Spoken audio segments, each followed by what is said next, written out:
we've got a new family member, Oxymore Took.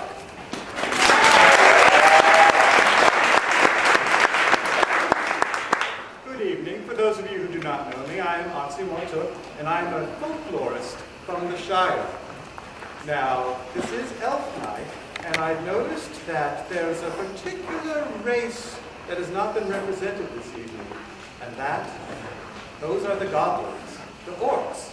And for those who know, in the First Age, Morgoth created the orcs by kidnapping, torturing, bending elves into his race.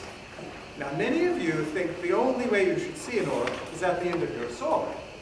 But as a folklorist, I have moved among the people of Middle-earth, and I have found that they actually have a culture of their own. Coming from elves, this does not surprise me, but many people would be surprised. Now, of course, that culture is a bit twisted. So I'm going to give you 2 poems. And the first poem really shows you the evolution of the orcs from the elves. Now, when an elf wants to leave Middle-earth, they travel to the west, correct? What does an orc dream of? An orc wants to return to Morgoth, who at the end of the First Age was pushed out into the north, into the outer darkness. And this is a poem that they have. It is called The Blighted Star.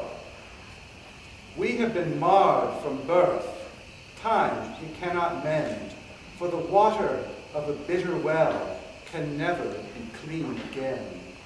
All evil things return at the end, or else walk in the dark, unseen, to the iron crown in iron darkness, in outer darkness, or are forgotten as if they had never been. So take the path true north, with Blighted Star as your guide. Through the gates of darkness you will fly, and with the black hand you shall abide.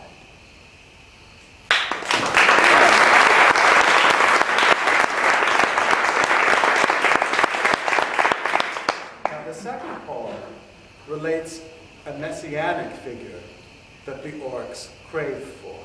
And it is called The Old Dame of the Stony Caves. And this is about a prophet, female goblin. Haggard she was, old dame of the Stony Caves, one-eyed and aloof, but teller of truths.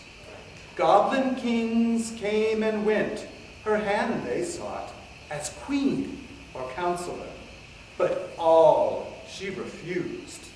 Gifts of silver or trinkets of gold could not buy her, mother of the future. For fire would come from the hand of elves to burn the goblins out of caves and holes.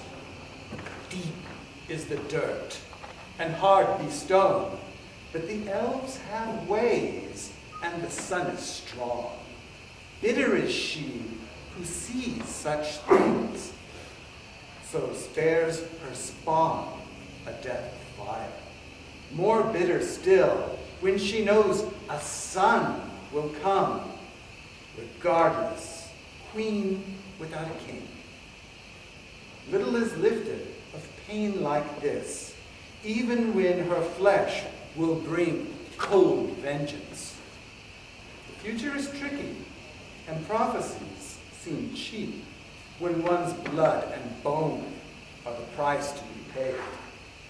But the time comes, as snow upon the mountains, something that cannot be stopped.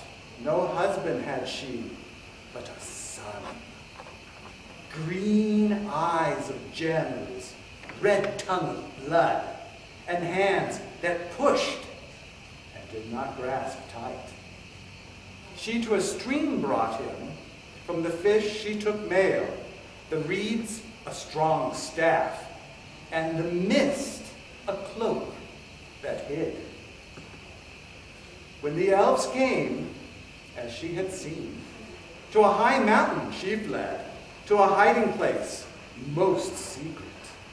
Then the goblin's son she sat, green eyes, red-tongued, and hands that were strong, rat invisible from eyes. A day and forever he shall wait. Alone he shall rebuild an army to take vengeance.